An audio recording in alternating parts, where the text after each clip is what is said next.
Excellencies, invited guests, ladies and gentlemen, a very good morning to you all. It is with great humility that I stand before you today to receive the prestigious FAO Agricola Medal. I am deeply honored and grateful to the UN Food and Agriculture Organization for recognizing Ethiopia's diligent efforts over the past 5 years in addressing food and nutrition security. As I accept this very prestigious award, I would like to emphasize my government's commitment to not only meeting zero hunger goals, but to achieving food sovereignty and attaining national prosperity. Ethiopia is a nation of plenty. It has abundant natural resources, most favorable weather, and an energetic youth population. Synergy among these factors is essential in accelerating the development of this historic nation.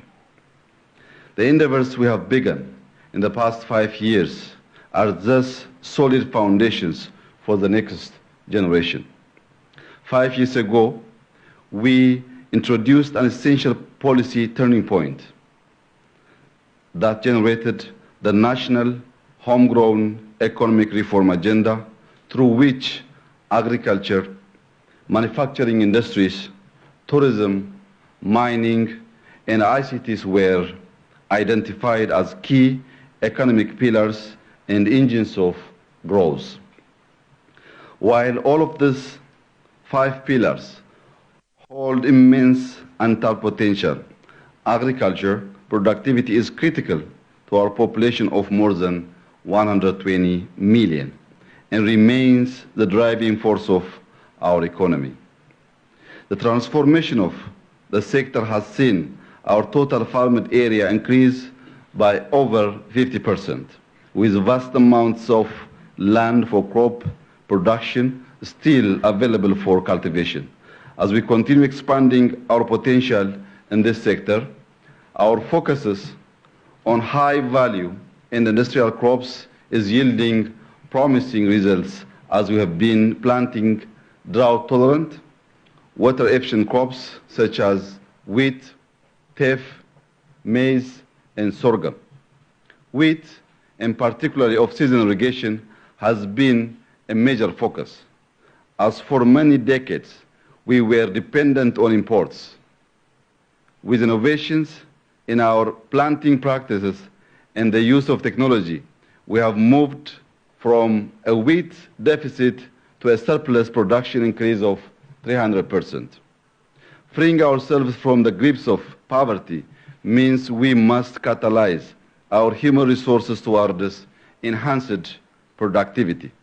Nurturing a productive workforce and population requires us to make critical investments in nutrition.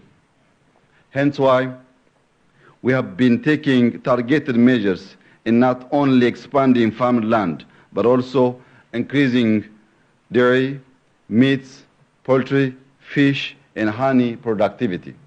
Excellencies, ladies and gentlemen, since 2018, we have undertaken over 80 investment climate reforms in various areas, including sector liberalization, laws and regulations, with efforts to make Ethiopia conducive and receptive to partnership and investments.